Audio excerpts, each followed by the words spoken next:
Welcome everyone to Weekly News and a DW with Major Tidbits, and the topic for this video is Mga party list, hindi pangkaraniwang tao.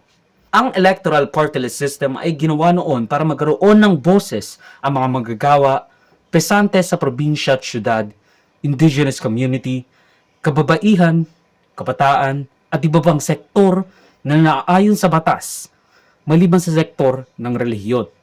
Ayon yan sa konstitusyon ng Pilipinas. Maganda at talagang katuwa-tuwa ang pagsiset up ng konstitusyon para sa ikabubuti at tamang representasyon sa mga marginalized community, yung mga nasa laylayan.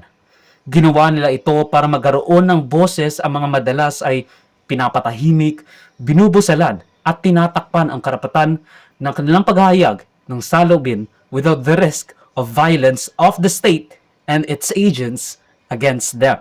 Pero sa Pilipinas, all good things must come to an end. Walang permanenteng magandang bagay.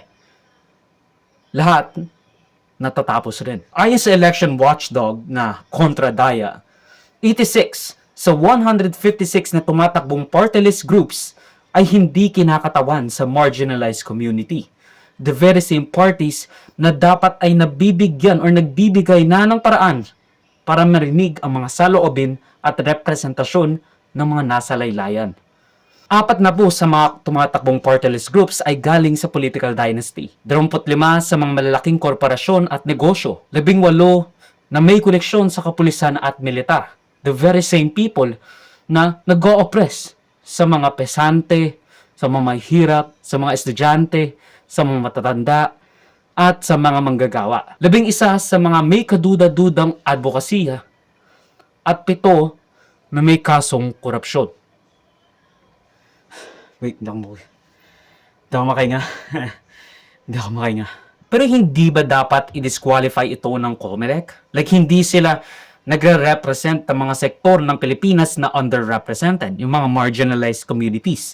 Malinis ang mga advokasya at tumatayo para sa karapatan at boses ng mga nasa laylayan. Di ba? Dapat dinidisqualify na nila. Kasi maraming dinisqualify ang COMELEC tapos dito hindi sila magdidisqualify. Ang fear, di ba? Well, they should. Pero dahil sa disastrous na Supreme Court ruling noong 2013, pinayagan ang mga hindi marginalized na grupo na maging representante ng mga grupo o sektor na hindi exclusive sa may hirap at aforementioned sectors. Basta sasabihin lang nila na nire-represent namin ang mga ganitong tao at pwede na yon.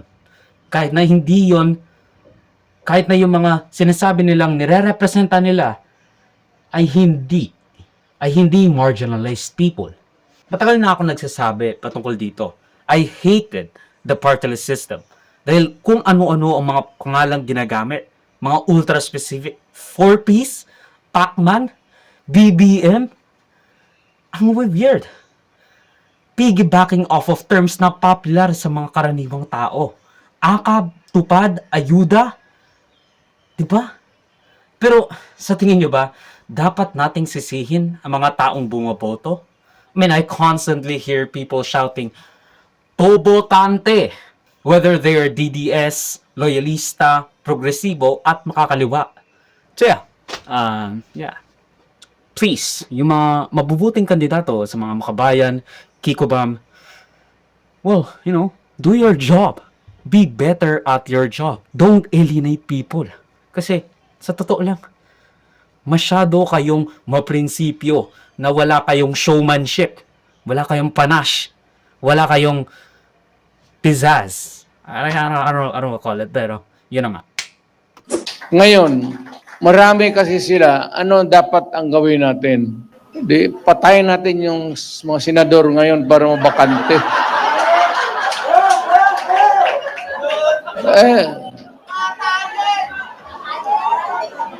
Kung makapatay tayo ng mga 15 na senador, pasok na tayo lahat.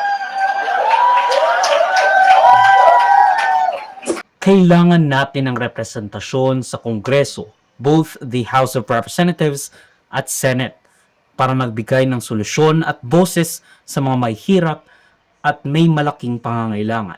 Si Mang Jose na manggagawa, mga senior citizen, kapatid o anak mong estudyante, asawa mo, Si Aling Nenang na nagtsatsangge, yung lolo mong may diabetes at kailangan ng pang-maintenance, kapatid mong naghahanap ng trabaho, kapatid mong may trabaho, kapitbahay mong walang makain sa sobrang taas ng mga bilihin, sa mga magsasakang pinagkakaisahan ng panahon, ng El Nino, ng El Niña, ng mga sakit ng palay at sindikato, at marami pang iba. Bumoto tayo bilang progresibong makabayan para sa bayan. Bumoto ng matalino at bumoto ng mga matatalino. Hindi lang para sa iyo, kundi para sa mga taong pinahahalagahan mo. Ang video clip na ito ay galing sa aking series na News and Worthy Recap. Check the entire video for the complete weekly news recap and subscribe to the channel to be kept up to date sa mga local at global news na I'll make sure would be interesting to you particularly. Di ko alam yung name mo pero you should subscribe. You... Muhammad Smith? I don't fucking know. John Smith? Salamat sa manunod mga kabayan. For me, like, subscribe, follow my links in socials and avoid shows that would be linked down below. Sa susunod muli, of course, paalam.